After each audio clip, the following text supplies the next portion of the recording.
On the Hobo Road, I roam alone.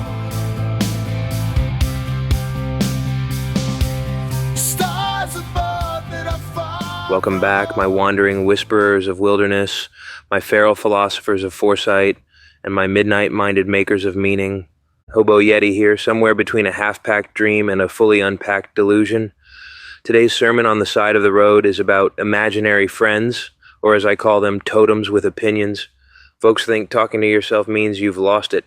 Truth is, most people just don't listen hard enough. Out here, you start building a council in your head. One voice cheers you on, another heckles, a third just eats imaginary popcorn while watching the argument. Each one's part conscience, part comedian, part survival manual with a personality disorder. They'll steady your hand one night and roast your stupidity the next. It's not madness, it's maintenance. Picture climbing a muddy hill in the rain. The wolf growls, "Slow down, steady steps," while its darker twin snickers, "Told you that rock was slick." You mutter back, yeah, I heard you the first time," slipping anyway. The sparrow chirps, "You're almost there," as the snake hisses, "You'll slip again, just like always." You sigh into the drizzle, half arguing with the air. I know, I should have waited. "I'm working on it, bear, calm down." The fox cackles, "Comedy gold," and you can't help but laugh, even while sliding backward. That's the soundscape of surviving out here. A road choir of animal voices, part warning, part joke, part therapy session under an indifferent sky. And so let's meet the council that keeps the homeless wanderer mostly upright and occasionally entertained. 1. The wolf, the navigator. The wolf is that steady part of you that keeps its eyes on the horizon while the rest of you panics about the mud underfoot. It moves through chaos like it was born for it, calm and precise, tracking sense of sense through the fog. The wolf knows that one wrong turn isn't death, just data. When it's in balance, it reminds you that being deliberate is stronger than being fast. But the shadow wolf sneers when you slip, tail flicking with condescension, pointing out that it warned you 3 steps back. It's the tactician who becomes tyrant if left unchallenged. You learn from it or you serve it. When the wolf leads kindly, you walk upright. When it mocks, you limp in its shadow. Either way, it's always watching, patient, waiting to see whether you'll listen or run wild again. 2. The raccoon, the trickster. The raccoon is mischief with a heartbeat, the uninvited genius who raids your thoughts for shiny what-ifs.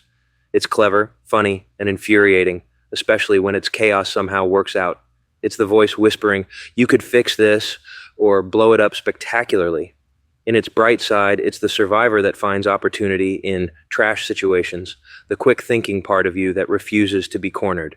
But when it tilts dark, it's manipulation disguised as humor, charm curdling into deceit. It mocks your planning and thrives on your impulsiveness, laughing when you fall for your own bait. You love it because it keeps life interesting. You hate it because it doesn't care what burns in the experiment. The raccoon teaches adaptability but charges in humility. Every trick costs something. Sometimes it's pride, sometimes it's peace. 3. The raven, the shadow. The raven is truth in a black coat, the keeper of all the moments you'd rather not remember. It watches from high branches, patient and relentless, reminding you that every lie to yourself eventually lands on your shoulder to caw. On its generous days, the raven teaches perspective. It knows darkness isn't an enemy, it's just the womb of wisdom. But when it turns bitter, it becomes a prophet of doom, echoing every regret until you choke on hindsight. It's the critic that can't help but be right. You want to strangle it, yet you'd be lost without its brutal honesty. The raven never flatters, it dissects, but it also forgives. It sees the rot beneath the bloom and still says, "Fly anyway." If you can listen without hating it, the raven becomes your most honest ally, polishing your rough edges with the grit of remembrance. 4. The sparrow, the motivator. Tiny, fragile, and relentless, the sparrow is hope with calloused feet. It chirps in your skull when everything's gone gray, reminding you that endurance is a kind of beauty. The sparrow doesn't preach, it persists. It's the whisper saying, "Get up even if you just fall again." When bright, it's faith reborn every dawn. When dark, it's blind optimism, forcing smiles over fractures. The danger is in its denial. It'll insist everything's fine when you're bleeding. Yet its song is what keeps your heart from rusting. You may curse it, call it naive, but that stubborn joy is contagious. The sparrow isn't here to fix your life. It's here to hum in the background until you remember why you started walking. Some days you want to throw a rock at it. Others, it's the only voice keeping you from fading into silence. 5. The bear, the caretaker. The bear is warmth with teeth, the bruised soul that keeps the fire alive. It mends what's broken, not neatly, but enough to hold another day. It's the part of you that believes rest is sacred work. When steady, the bear protects without smothering, gives without expectation. It knows that strength without tenderness is just another kind of cruelty. But when its shadow takes over, it becomes control incarnate. Caging comfort, hoarding peace, turning safety into stagnation. The bear's hug can heal or crush, depending on the mood of your heart. It tells you to sit, to breathe, to forgive yourself for needing gentleness. Then, sometimes, it tells you to toughen up. Both are love in disguise. Its growl is a lullaby for the broken, and its silence a mirror that asks, are you caring, or just afraid to move again? 6. The snake, the cynic. The snake slides through your thoughts with surgical precision. It's not evil. It's allergic to lies. The snake calls you out when you pretend things are fine, slicing through your narratives until truth bleeds out. When balanced, its wisdom sharpened to survive delusion. When shadowed, it poisons trust, hissing that everyone lies, so you might as well stop trying. It's the skeptic and the scientist in your head, dissecting feelings until none survive.